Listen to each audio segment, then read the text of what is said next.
Bonjour et bienvenue sur oui-start.com, votre nouveau magazine d'information. Aujourd'hui, nous avons notre expert, notre courtier immobilier. J'ai nommé Laurent Bassorovic. Bonjour. Bonjour. Est-ce que j'ai écorché votre nom de famille? Non, tout va bien. Super, ça commence bien. Alors, une question récurrente sur notre site. Quel est le rôle d'un courtier et à quel type de clientèle s'adresse-t-il? D'accord. Le rôle d'un courtier immobilier est là pour négocier à votre place votre prêt immobilier sur votre financement.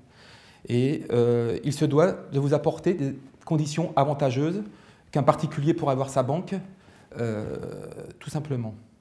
Et ça s'adresse à une multitude de personnes, que ce soit personnes physiques, SCI, etc. Les gens qui veulent devenir propriétaires. Tout simplement. Tout simplement. D'accord. Quels sont les coûts de ces services, justement? Les honoraires sont variables, en fait. Vous avez des honoraires qui peuvent aller de 100 à 1000, voire 1500 euros, que pratiquent la plupart des courtiers. Il y a des courtiers aussi qui sont gratuits. Ah oui? Oui, oui, tout à fait. Il y a des courtiers qui ne prennent pas de commission, mais qui sont rémunérés par la banque. D'accord. D'accord. Et il y a des courtiers qui prennent des honoraires, comme je vous l'ai dit, en une fourchette entre 200, 300 jusqu'à 1500 euros quelquefois. Maximum. Non, il y a des courtiers qui peuvent monter plus haut, mais bon, là, ça dépasse le raisonnable, on va dire. D'accord. C'est pas de ma tasse de thé, pardon. Très bien. Est-ce qu'il y a des avantages? Passer par un courtier? Oui. Oui. Avec l'effet volume. En fait, quand les gens viennent vous voir, quand vous avez 40-50 dossiers, que vous négociez des taux d'emprunt sur les banques, Ouais. bah vous avez plus de facilité de négocier qu'un particulier avec son simple dossier pour négocier. Donc on a une marge de manœuvre un peu plus intéressante. Et on a une maîtrise aussi du sujet, le processus, c'est très important. Négocier un taux, il n'y a pas que le taux, il y a aussi les assurances, D'accord. les pénalités de remboursement, l'option modulable. En fait, le prêt immobilier, il ne faut pas se focaliser uniquement sur le taux, c'est une erreur. Il faut regarder le coût global, tous les paramètres liés au crédit immobilier. Et c'est là que notre rôle en tant que courtier, c'est de descendre tous ces paramètres au plus bas.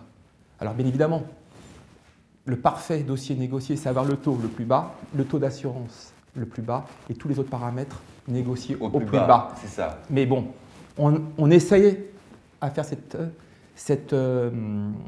Négociation, d'arriver à ce point de négociation parfaite. D'accord, ça arrive?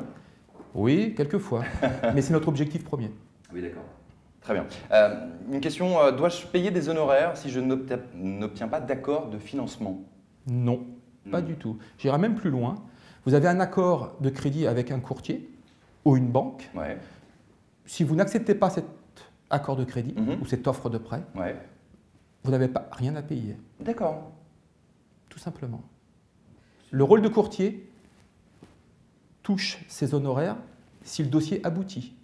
D'accord? Avec bien évidemment un mandat de courtage qui a été signé au préalable. Très important. Ouais. C'est-à-dire que c'est l'autorisation que le client vous a dit pour que vous puissiez aller négocier à sa place. Sans ce mandat-là, vous ne pouvez pas exercer cette prestation. D'accord. D'accord? Chose très importante, au 1er janvier 2014, il y a eu une l'ORIAS, une réglementation sur les courtiers. Oui. En fait, à l'époque, il y a beaucoup de courtiers qui faisaient, on se mettait courtier du jour au lendemain, si vous voulez. Ah, je prends ton dossier, etc. Non. Il y a maintenant de l'ORIAS qui filtre et qui prend vraiment des gens compétents pour faire ce métier-là. D'accord, on ne peut pas s'improviser courtier du jour au lendemain. Non, tout à fait, non. Vous avez un minimum quand même de savoir calculer, savoir s'exprimer et surtout, ne pas mentir à ses clients. D'accord, Très important. jamais. Il ne faut pas mentir. Il ne faut pas. C'est très important. Surtout en finance, il faut être très rigoureux, strict et précis. Absolument, ouais.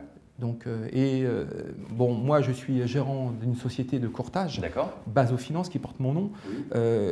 Quand on parachute des gens dans des banques parce qu'ils changent, etc., par rapport à la meilleure condition, 2-3 ans après, ils reviennent nous voir, on est toujours là pour eux. C'est-à-dire qu'on suit notre clientèle jusqu'au bout.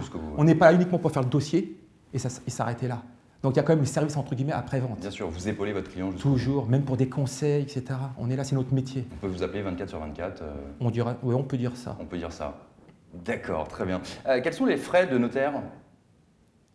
À ce jour? Oui. Alors, c'est marrant que vous me posiez cette question parce que depuis le 1er janvier, qui va être opérationnel au 1er mars 2014, il y a une augmentation de la taxe publicité foncière de 0,7%. Donc avant, quand on parlait de 6 à 7%, maintenant on passerait à 8%. D'accord. Ah oui. Et oui, donc pas tout à fait 1%, mais il y a 0,7 plus la TVA de 19,6 qui est passée à 20%. D'accord. Donc cette augmentation, il y a un impact qui est non négligeable sur le financement, qu'il faut prendre en compte, effectivement. Ah oui.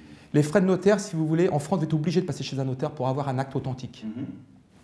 On va dire qu'il y a 4 postes de charge pour les frais de notaire. Vous avez les émoluments du notaire, c'est-à-dire le salaire du notaire, qui ne représente pas grand-chose, 0,825%, plus la TVA. Donc on va dire que le notaire touche 1% réellement quand vous allez chez le notaire. D'accord. À ça, vous avez les frais et débours, tout ce qui est frais administratifs, les timbres fiscaux, etc., pour envoyer au cadastre, etc. À ça, vous avez les frais et débours et le salaire du conservateur, qui est 0,10% du prix d'acquisition. Mais là, le plus gros poste de charge, c'est la taxe publicité foncière, qui est énorme. Donc c'est l'État. Donc le notaire, c'est le rôle collecteur d'impôts. Vous passez chez le notaire, il touche 1%, mais après, il doit reverser tout à l'État. C'est pour ça que dans l'ancien, les frais de notaire sont élevés et que dans le neuf, c'est moins élevé. Pourquoi? Parce que ce taux de 5%, il est retiré. L'État ne prend pas au passage quand vous achetez dans le neuf, tout simplement. Voilà pourquoi il y a une différence entre 2-3% et 8% entre l'ancien et le neuf. Cela explique cela. Ceci explique cela. Tout à fait. C'est ça. Merci beaucoup. Vous qui êtes chez vous à la maison, vous avez envie de poser des questions à notre courtier, eh bien rien de plus simple, www.oui-start.com et on essaiera de répondre dans les plus brefs délais. On peut vous retrouver où sinon? En dehors de notre plateforme WeStart, est-ce que vous avez un site internet? Tout à fait, www.bazo-finance.com. Nous sommes situés à la Norville, à côté d'Arpajon, dans le 91. Très bien. Mais on travaille en toute l'Île-de-France. Oui. Et on peut monter des dossiers de crédit, il n'y a pas de souci. On reste à la disposition de la clientèle. Merci beaucoup Laurent. C'est moi qui vous remercie. Et à très vite. Au revoir Jérémia. À très bientôt sur WeStart.